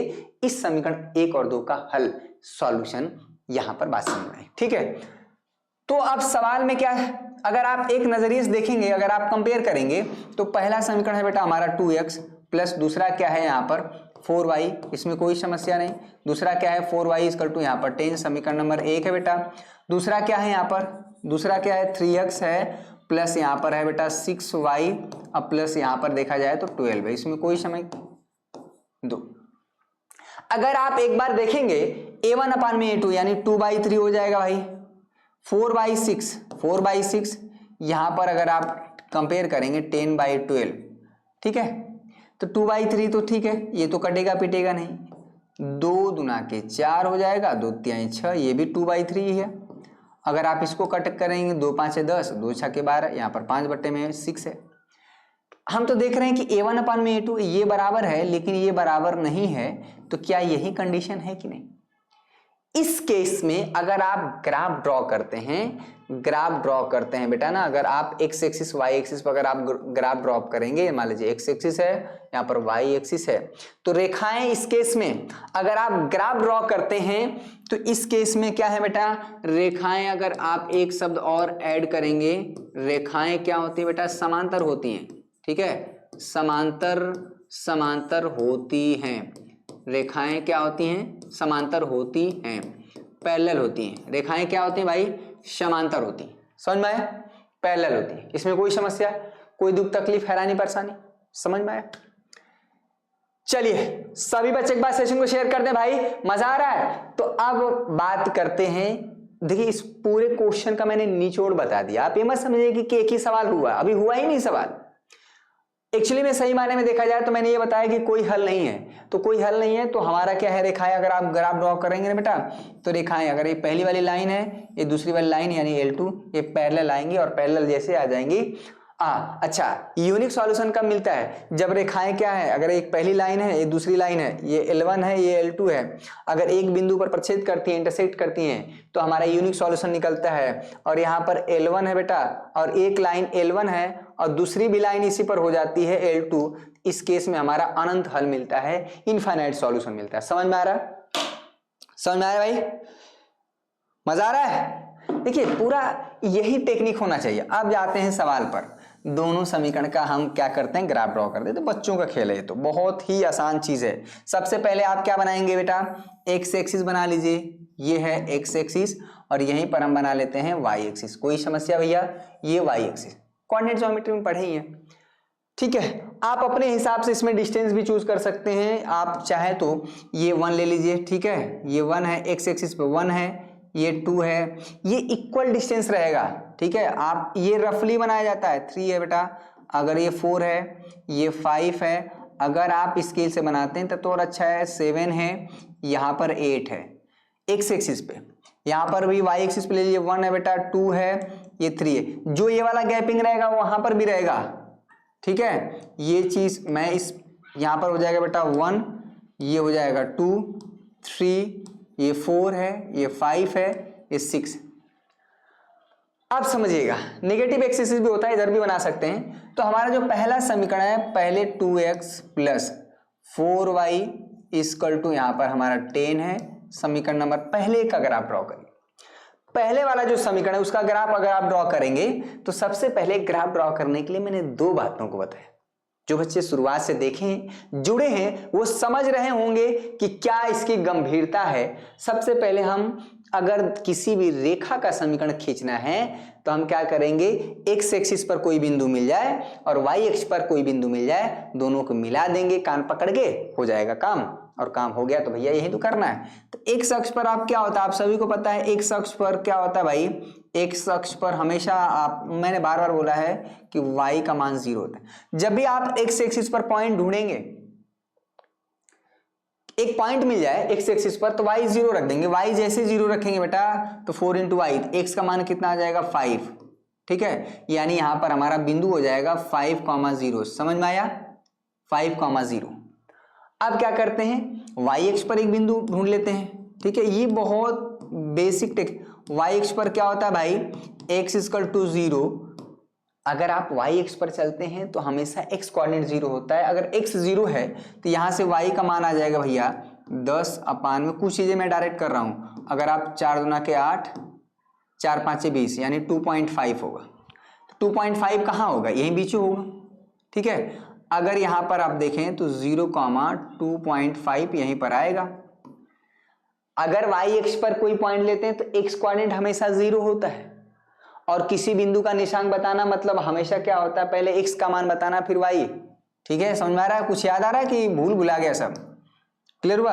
अब इन दोनों पॉइंट को भैया क्या करिए, मिला लीजिए। शेप क्या है थे, हम लाइन पकड़ ले रहे हैं, इन दोनों को पॉइंट को मिला देते हैं। ठीक है, ये हमने मिला दिया और इसको एक कलर दे दिए, ये चीज। ठीक है बेटा, मैंने दोनों को क्या किया भैया, मिला दिया। और मिला दिया तो यहां पर थोड़ा सा देखेंगे, दोनों बिंदु को मैंने मिला दिया। अब देखिए ये पहली वाली लाइन का ग्राफ हुआ। अब ठीक है, अब क्या करेंगे, अब जो है दूसरी वाली जो लाइन कहाँ है भाई, 3x है बेटा, 3x है, अब प्लस यहाँ पर 6y इक्वल टू यहाँ पर 12 है। तो यहाँ पर क्या, फिर से x अक्ष पर एक बिंदु ढूंढेंगे। x अक्ष पर क्या हो जाएगा, y का मान फिर से 0 हो जाएगा, और जैसे y 0 करेंगे x का मान आ जाएगा यहाँ पर 4। कोई दिक्कत? तो x का मान 4 आ जाएगा, यानी 4,0 यहाँ पर हो जाएगा बेटा, 4,0 ये बिंदु। ठीक है, अब देखिए y अक्ष पर एक बिंदु निकाल दीजिए। तो y अक्ष पर अगर कोई बिंदु ढूंढना है तो कुछ मत करिए, इस समीकरण में x का मान 0 कर दीजिए बेटा, और x का मान जैसे 0 करेंगे y का मान आ जाएगा, 2। तो y का मान कहाँ भैया, 2। ठीक है, ये हो जाएगा, तो 0,2 बस हो गया। बस दोनों बिंदु को मिला दीजिए, हमारा काम हो जाएगा। और एक लाइन हम ले लेते हैं। ठीक है, ये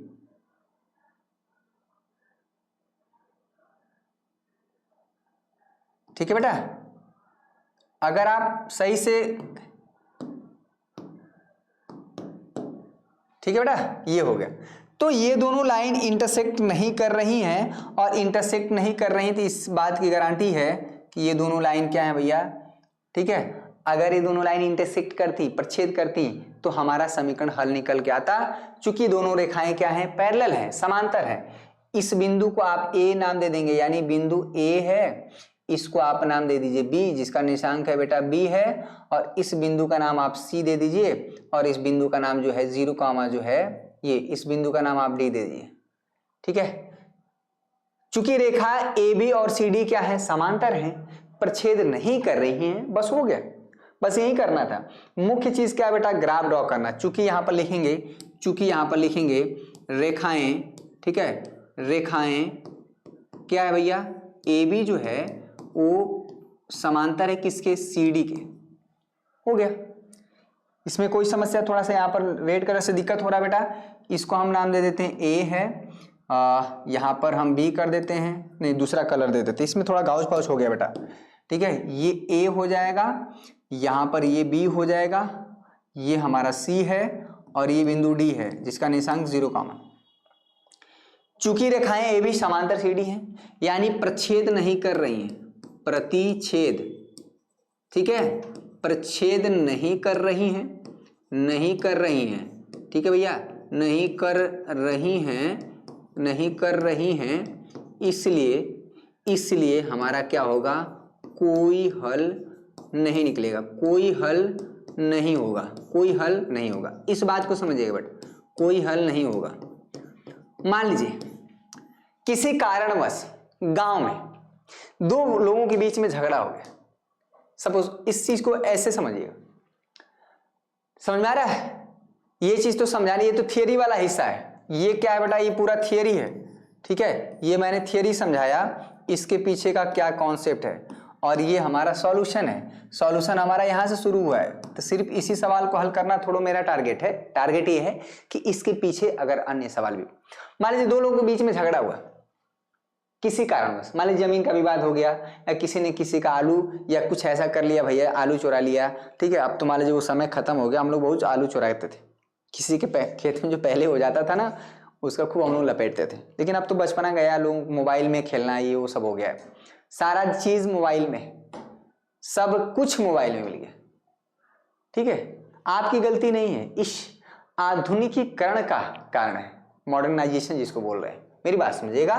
तो अगर दोनों के बीच में झगड़ा हुआ तो ये बात कि चलिए यार दोनों को मिलाया जाए और कोई सॉल्यूशन निकाला जाए, कोई हल निकाला जाए।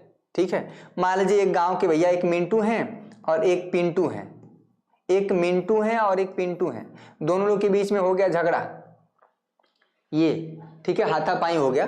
तो अगर ये दोनों लोग जब तक मिलेंगे नहीं एक जगह, ठीक है, मान लीजिए हमारे ग्राम पंचायत महोदय आए, ठीक है, ग्राम पंचायत यानी ग्राम प्रधान जिसको बोलते हैं, दोनों लोग कोशिश किए, ठीक है, कि चलो यार मिंटू को भी बुलाते हैं एक जगह पर और पिंटू को भी बुलाते हैं एक जगह पर, कोई हल निकाला जाए, सॉल्यूशन निकाला जाए। लेकिन भैया जब मिंटू वहां से अपने घर से निकले तो ये निकल गए इस रास्ते और पिंटू जब वहां से निकले तो निकल गए इस रास्ते।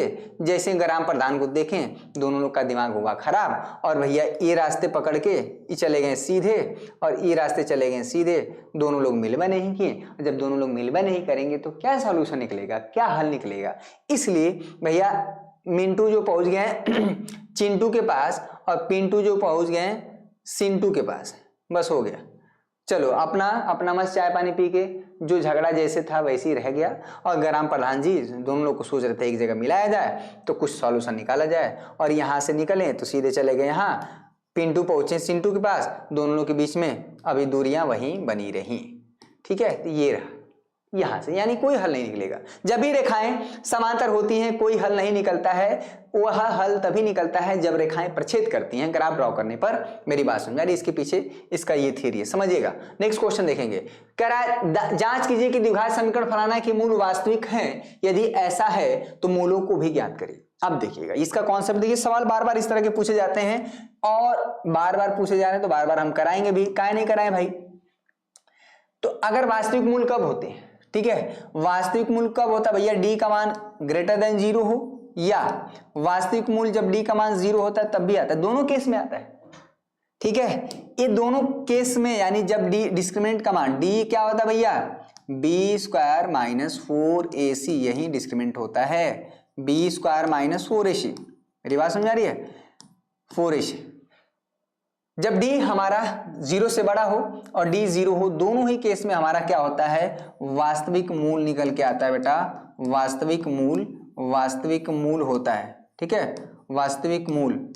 बस इसमें क्या होता है कि इसमें जो मूल होता है, मान लीजिए x इक्वल टू अल्फा और ये x इक्वल टू बीटा, दोनों अलग अलग होते हैं। और इस केस में क्या होता है, एक मूल अल्फा है तो दूसरा भी अल्फा ही होता है, यानी दोनों मूल हमारे क्या होते हैं, बराबर होते हैं। बस यही फर्क होता है, लेकिन होते रियल है। रियल कब नहीं होता है, जब d का मान लेस देन 0 यानी नेगेटिव आ जाता है, यानी बी स्क्वायर माइनस 4ac। इस तरह के सवाल आपको देखने को मिलते हैं बोर्ड एग्जाम में, बी स्क्वायर माइनस 4ac निकाल, लेकिन ये अभी नहीं निकलेगा, पहले इसको बना लीजिए स्टैंडर्ड फॉर्म में। ठीक है, इसको पहले बना लीजिए, कॉन्सेप्ट देखिए। तो पहले ये क्या है, ये तो इसको पहले बनाया जाए ना, 3/4 है बेटा, यहां पर है एक्स स्क्वायर माइनस यहां पर है 8x प्लस 3 इक्वल टू 0। मेरी बात सुन रही है, ये है हमारा ये द्विघात समीकरण। 4 का पहले गुणा कर दीजिए, ठीक है, 4 का गुणा कर देंगे या आप एलसीएम ले कुछ भी करिए। यहां पर अगर आप 4 का मल्टीप्लाई कर देंगे तो पहले हट जाएगा, तो यहां पर ये हो जाएगा बेटा 3x स्क्वायर, 4 का मल्टीप्लाई हो जाएगा यहाँ पर 4/32x, यहाँ पर हो जाएगा 4×3 = 12 इक्वल टू 0। अब देखिए ये अब हमारा स्टैंडर्ड फॉर्म हो गया। ठीक है, तो अगर हम इसकी क्या करेंगे, यानी ax स्क्वायर की, यहां पर देखिएगा समीकरण नंबर स्टार, ठीक है बेटा, समीकरण नंबर स्टार की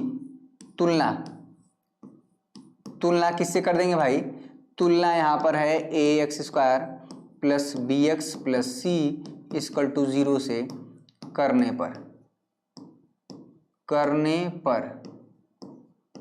क्या कर देंगे भाई, a का मान हो जाएगा यहाँ पर 3, अगर b का मान हो जाएगा -32 और c का मान हो जाएगा 12, बस हो गया।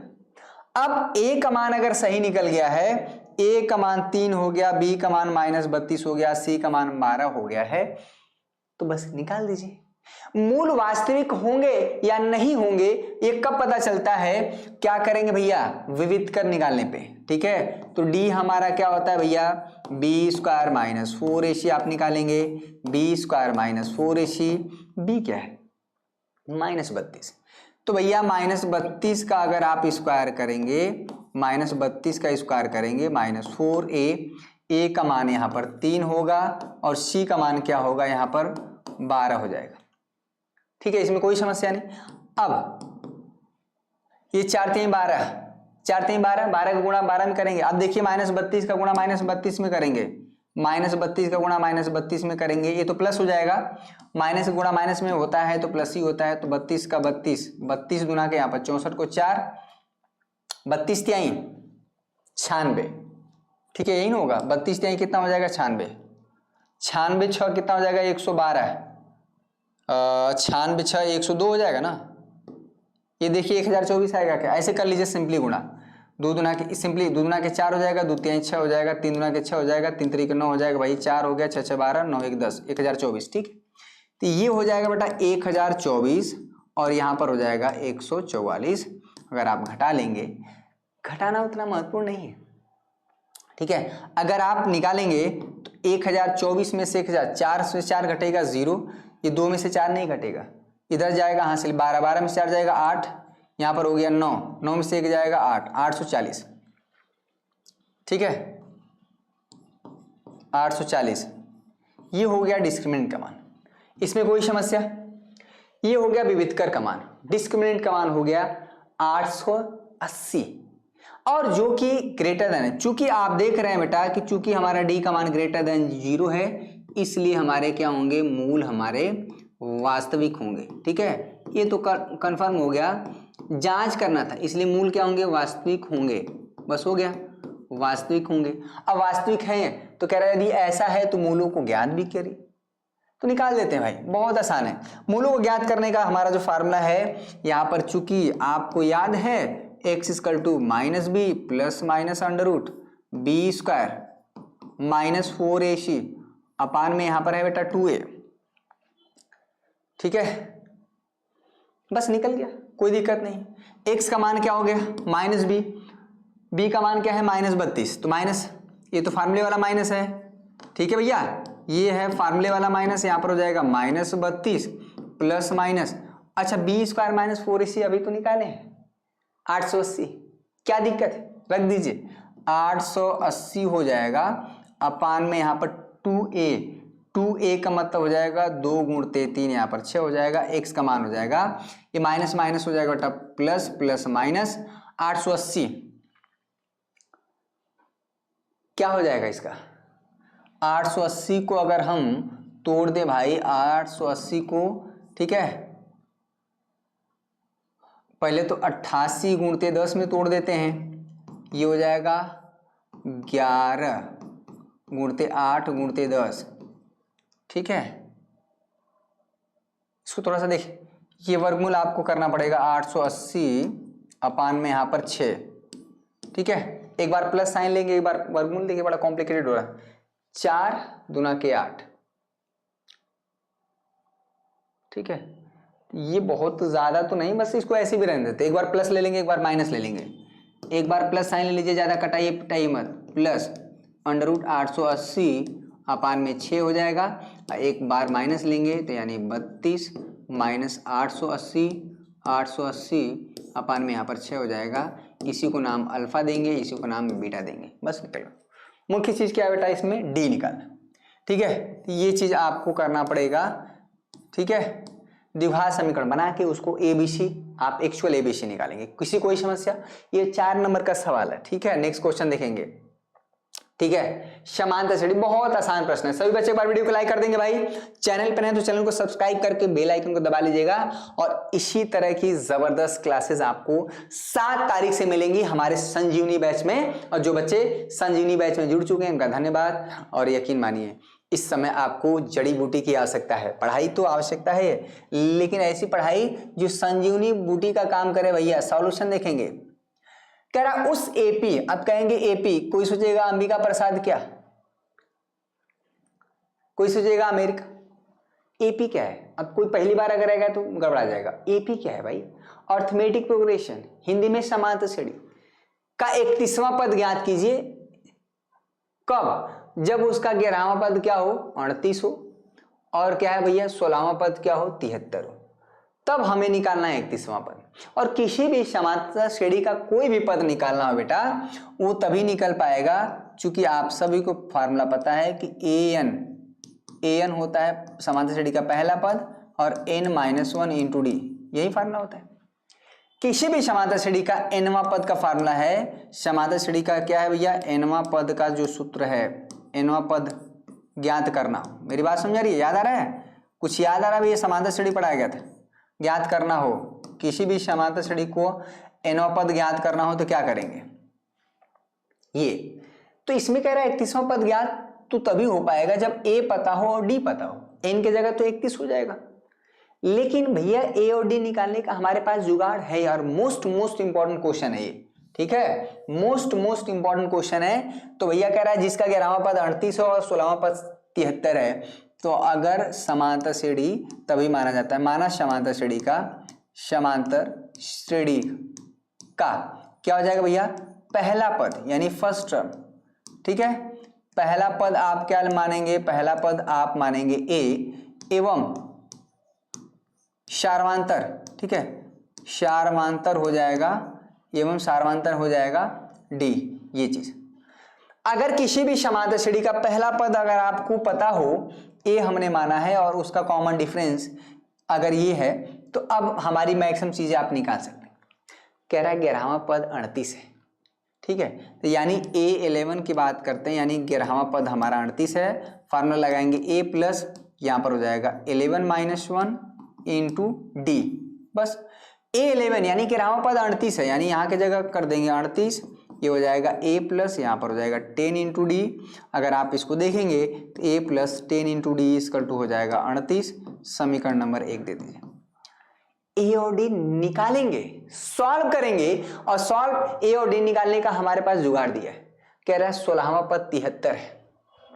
अब देखिए A16 ये केस नंबर फर्स्ट है बेटा, ये केस नंबर फर्स्ट है, समझ में आ रहा है, केस नंबर फर्स्ट है। और यहाँ पर क्या है बेटा, केस नंबर हमारा सेकेंड है, केस नंबर सेकेंड है। A16 क्या है भाई, फार्मूला वही a प्लस यहाँ पर 16-1 इंटू डी। A16 क्या है, 16वां पद यहाँ पर है 73, यहाँ पर a है 16 में से एक जाएगा यहाँ पर 15 इंटू डी, इसमें कोई समस्या हो गया। यहाँ पर a प्लस 15 इंटू डी, यहाँ पर हो जाएगा 73, ये हो जाएगा समीकरण नंबर 2। किसी कोई समस्या भाई, बोली हाँ है ना, ठीक है। तो ए और डी में अगर दो समीकरण बन गया बेटा, तो आप इसको सॉल्व नहीं कर पाएंगे। और जैसे ए और डी निकलेगा ना, हमारा समांतर श्रेणी का 31वां पद पूछे, 32वां पूछे, 50वां पूछे, 1000वां पूछे, 1,00,000वां पूछे, चाहे जो भी पद पूछेगा, मैं उसे बहुत आसानी से निकाल सकता हूं समीकरण 1 और 2 को सॉल्व करने पर, ठीक है भैया। समीकरण 1 एवं समीकरण 2 को हल करने पर, हल कर लीजिए भाई, हल करने पर समीकरण 1 और 2 को हल कर लीजिए भाई।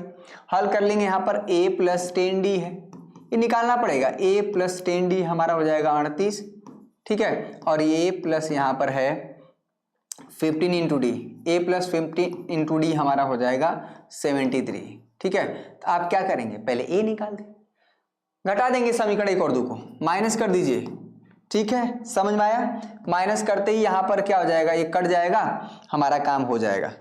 वैसे दो समीकरण 2 अननोन कैसे सॉल्व करते हैं भाई, ठीक है, दो समीकरण 2 अननोन कैसे, तो 10 में से d जाएगा, यहाँ पर -5d हो जाएगा, और यहाँ पर 38 में से 13, यहाँ पर हो जाएगा 5, और 7 में से 3 जाएगा, यहाँ पर -25 हो जाएगा, माइनस कट जाएगा, d का मान कितना आ जाएगा 5, और d का मान आ गया 5, तो समीकरण किसी में रख दीजिए, d का मान 5 आएगा, तो a कितना हो जाएगा भाई, यहाँ पर 10 5 50, यहाँ पर हो जाएगा 38, ठीक है। a का मान हो जाएगा 38 - 50, और a का मान हो जाएगा -12, बस हो गया।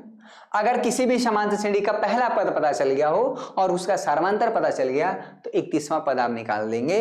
इसलिए हमारा क्या हो जाएगा भाई, A31। हालांकि मैं टी यूज करता हूं, लेकिन जो एनसीईआरटी बुक में चल रहा है वो ए चलता है। ठीक है, A31 क्या हो जाएगा भाई, ए प्लस यहां पर हो जाएगा 31 -1 इंटू डी। एक का मान कितना है भाई, -12 है, रख दीजिए। ठीक है, -12, 31 में से आ जाएगा यहाँ पर 30 और इंटू डी, डी कितना है 5 है, बस हो गया 5 हो जाएगा यहाँ पर। तो यहाँ पर ये तो 150 हो जाएगा, 150 में से यहाँ पर 12 जाएगा, यहाँ पर हो जाएगा 138। ठीक है, इसलिए हमारा क्या हो जाएगा, A31 हो जाएगा 138। ये आपका आंसर हो जाएगा समांतर श्रेणी का 31वां पद। अब कोई भी पद पूछे, 31वां पूछे, 50वां पूछे, 60वां पूछे, 61वां पूछे, पहला पद निकल गया। अगर समांतर श्रेणी का अगर पहला पद पता हो और उसका सार्वमांतर पता हो तो आप क्या है कुछ भी निकाल सकते हैं। तो मोस्ट इंपॉर्टेंट थिंग कि उसका ए और डी हमें ज्ञात करना है। ए और डी निकालने के लिए हमें 2 कंडीशन दिया हुआ है। फार्मूला क्या यूज किया गया भैया, जो फार्मूला यूज किया गया, चूंकि an इक्वल टू होता है a प्लस यहाँ पर n-1 इंटू डी। किसी सवाल को फिर से वही फार्मूला यूज किया गया, an इक्वल टू है बेटा a प्लस यहाँ पर हो जाएगा n-1 इंटू डी। ठीक है, पूरा निचोड़ के रख दिए। अब कोई भी सवाल इस तरह से आएगा आप कर ले जाएंगे। समझ में आए, स्क्रीनशॉट लीजिए। ठीक है, समझ में आए, अति सुंदर भाई, बहुत बढ़िया बहुत बढ़िया। लगातार आप सभी का 500 लाइक मैंने टारगेट रखा है भाई। 500 लाइक का टारगेट देखने कितने बच्चे कर दिए हैं, 500 लाइक का टारगेट। ठीक है, 500, ये सेशन चलते चलते ही 500 लाइक हो जाना चाहिए, 500 प्लस लाइक हो जाना चाहिए, 500 प्लस लाइक हो जाना चाहिए। ठीक है, चलिए बहुत बढ़िया। ये सेशन खत्म होते होते लाइक, ये लाइक है LIKE, इतना तो बनता है ना, इतना तो हक मेरा बनता है कहने के लिए। ठीक है, ये क्वेश्चन थोड़ा, हाँ अभी एक ट्रायंगल वाला चैप्टर है उसको देखते हैं ना, एक वृत्त वाला है जिसमें बहुत आसान है, कुछ थ्योरम है कुछ प्रमेय है, उसको देखते हैं। ठीक है, ये 4 नंबर वाले प्रश्न अगर आप हल, ये वाला क्वेश्चन बड़ा आसान है भाई। ठीक है, ये क्वेश्चन बड़ा ही आसान है, सॉल्यूशन इसका देखेंगे। प्रायिकता मैंने पढ़ाया हुआ है, ये प्रायिकता का प्रश्न है भाई, प्रायिकता मैंने पढ़ाया हुआ है, प्रायिकता का प्रश्न है। अब कितने बच्चों को लग रहा है कि प्रायिकता नहीं पढ़ाया, जाके देखिएगा। अगर आप क्रैश कोर्स में जुड़े हैं तो सारी चीजें समझ में आएगी। कह रहा है कि एक थैले में थैला बना लीजिए, एक झोला बना लीजिए। ठीक है, एक झोला बना लीजिए भाई, एक झोला बना लीजिए, टेंगना वाला झोला। ठीक है, ये इस तरह से हमने इसको टेंगना भी बना लिया, ये चीज। ठीक है, झोला कह रहा है झोला में 3 ठो लाल गेंद हैं। ठीक है बेटा, यानी 3 हमारी कितना है भैया, 3 है रेड बॉल, और कह रहा है 5 ठो काली है। ठीक है, तो काली पेन इसमें तो चलेगा ही नहीं, तो यहां पर हम बना लेते हैं 5 ब्लैक। ठीक है, 5 हमारे क्या है ब्लैक, तो टोटल इस झोले में देखा जाए तो 8 गेंदे। अगर आपने डाल दिया, झोले में दिख नहीं रहा है, तो टोटल गेंदे कितने इस थैले में से, कह रहा है अगर ये गेंद यादृच्छिक निकाली जाती हैं तो इसकी प्रायिकता क्या होगी कि गेंद लाल हो, और इसकी प्रायिकता क्या हो कि गेंद लाल न हो। बहुत आसान है। कुल गेंदे कितने, बहुत ही आसान है। कुल गेंदे कितने भैया, कुल गेंदे समझिएगा, कुल गेंदे कितने हैं अगर देखा जाए तो 8। ठीक है, तो अब बताइए कि रेड आने की प्रायिकता क्या है।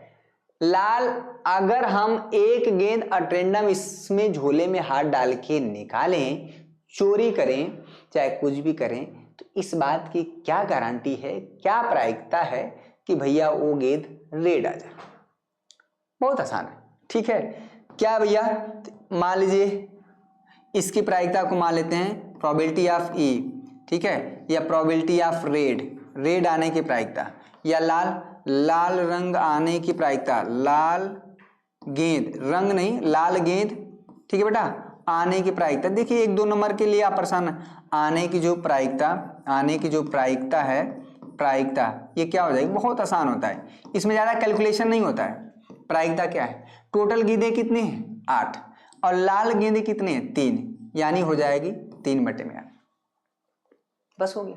और किसी घटना की अगर लाल गेंद आने की प्रायिकता अगर 3/8 है बेटा ना, तो लाल गेंद न आने की प्रायिकता क्या हो जाएगी।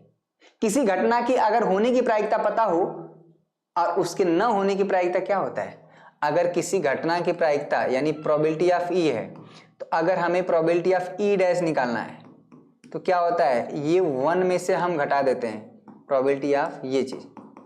अगर 1 में से आप घटा देंगे तो उसके न घटने की प्रायिकता निकल जाती है। समझ में आया? इसमें कोई समस्या नहीं। ये हो गया स्टार पॉइंट। इसलिए है भैया हमारा लाल गेंद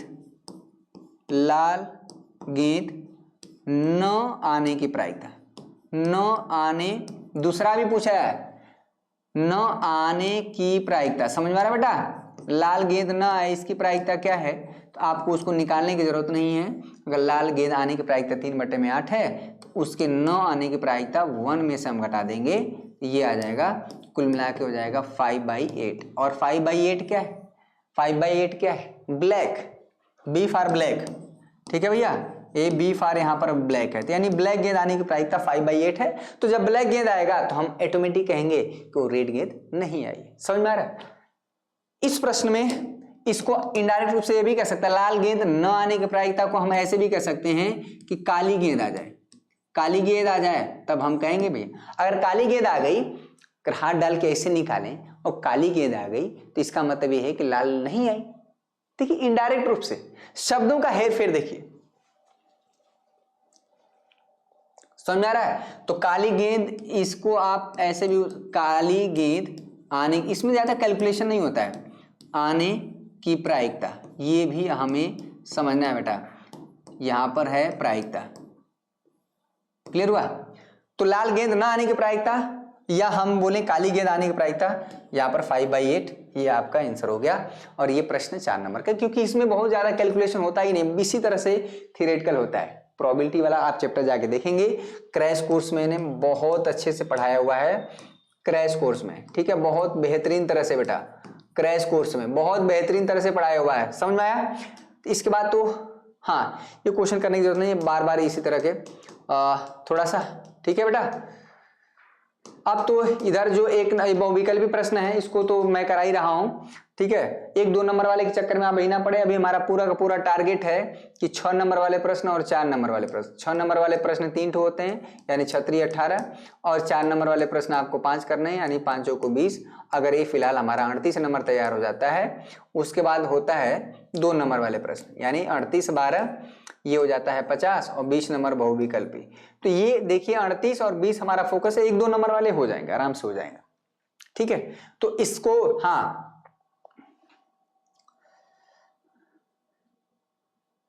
ठीक है, यहां पर साफ साफ लिखा है कि ओमार सीट पर अगर उत्तर अंकित किए जाने के पश्चात अगर उसे काट देंगे और इरेजर का आदि का प्रयोग ना करें, क्योंकि अगर काट पीट देंगे तो उसका कोई मतलब नहीं निकल के आएगा। ठीक है, तो इस चीज को आप पढ़े हैं।